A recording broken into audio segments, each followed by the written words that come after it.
Sur cette guitare, on a un petit problème. La personne qui l'a déposée a jugé bon de faire un petit ajustage au nez, au bol du chevalet, et on se retrouve avec une action qui est beaucoup trop proche du manche, donc un problème de frisage.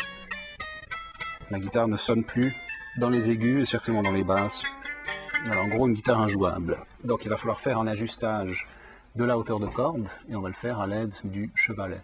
Le cordier, lui, ne bouge pas. On peut éventuellement, si le client se plaint que les cordes ont tendance à tasser à ce niveau-là, remonter un petit peu le cordier afin de donner un petit peu moins d'angle à ce niveau-là. Si on a un angle trop accentué à ce niveau-là, on va se retrouver avec une tension sur la tranche trop forte. Donc on peut corriger un petit peu la hauteur du cordier.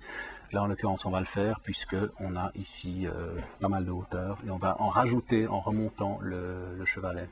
Donc, on compense légèrement. Alors, en principe, notre tension ne devrait pas avoir trop changé.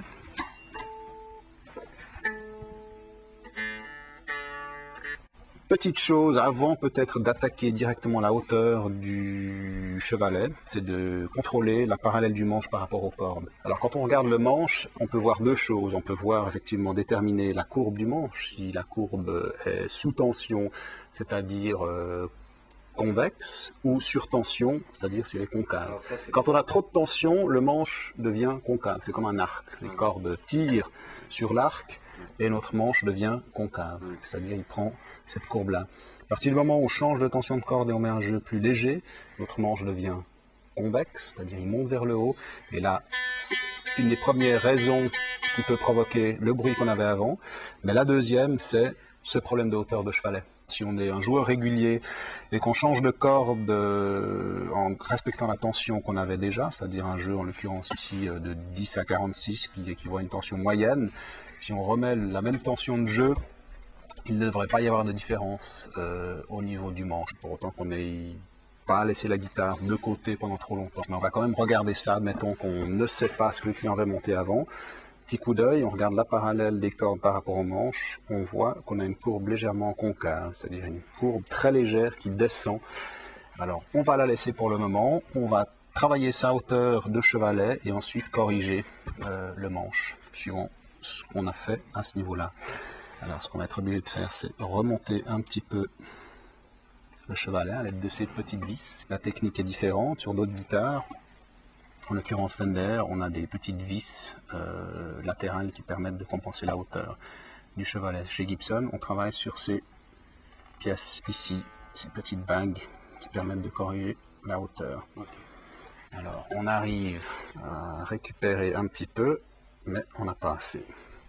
Alors évidemment, plus on monte ces pièces-là, et plus on va rencontrer de résistance au niveau des cordes. Alors on peut y aller si on a les doigts de Popeye, ou alors il va falloir détendre un petit peu les cordes. On contrôle la hauteur, on peut monter encore un petit peu. Et là c'est de nouveau une question personnelle, est-ce qu'on aime avoir ces cordes très près du manche pour un jeu plus facile, ou un petit peu plus éloigné du manche pour un petit peu plus de dynamique et un jeu un petit peu plus dur. Voilà. Si on rencontre un problème et qu'on arrive vraiment à bout de force, parce qu'il y a trop de tension, la chose à faire, c'est d'étendre les cordes. Donc on peut le faire, en l'occurrence, on va vite montrer que c'est pas si terrible. On enlève la tension. Voilà, là j'ai plus de tension de corde, donc c'est beaucoup plus agréable. On est confronté à un problème, une Les Paul ou une Strat, on a un léger radius sur le manche, c'est-à-dire une légère courbe qui ne pourra jamais forcément être compensée par les pontets de chevalet.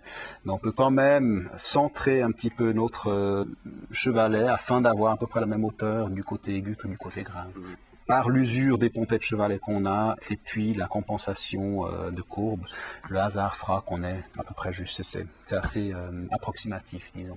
Comme il n'y a pas de compensation au niveau du radius sur le chevalet, alors on y va vraiment à l'oreille et à l'œil. On est, j'imagine, beaucoup mieux. On va retendre les cordes et voir si on arrive à un réglage de hauteur à peu près correct.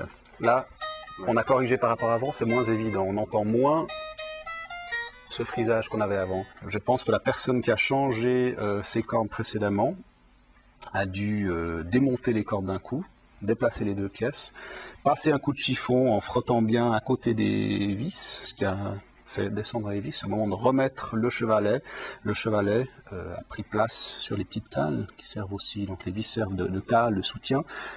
Avec la chute de ces pièces-là, le chevalet est descendu et de ce fait-là, on avait trop de proximité de corde. Le principe, ce réglage qu'on vient de faire là n'est pas obligatoire pour autant qu'on respecte le changement corde à corde.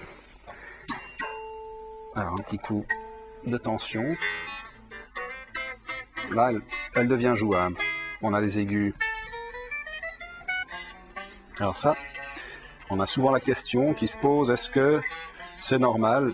Alors, d'une part, sur des cordes neuves, comme c'est des cordes brillantes, neuves, qui ont beaucoup plus d'aigus et de résonance que des cordes usées, c'est clair qu'elles vont dévoiler beaucoup plus tous les défauts, les petits défauts des frettes qui sont plus ou moins usées vers le haut, vers le bas du manche, les frettes sur certaines guitares bon marché qui ne sont pas collées par rapport à d'autres, donc les frettes pas collées ont tendance à se déplacer et à bouger avec le bois qui bouge lui-même, qui sèche quand il n'y a pas assez d'humidité ou qui se gonfle et qui a une action sur les frettes. Alors on est souvent confronté à des petits problèmes de frisage.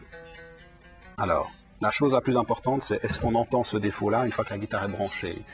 Je dirais dans 70% des cas, c'est pas le cas. On branche la guitare sur l'ampli et on n'a pas de souci.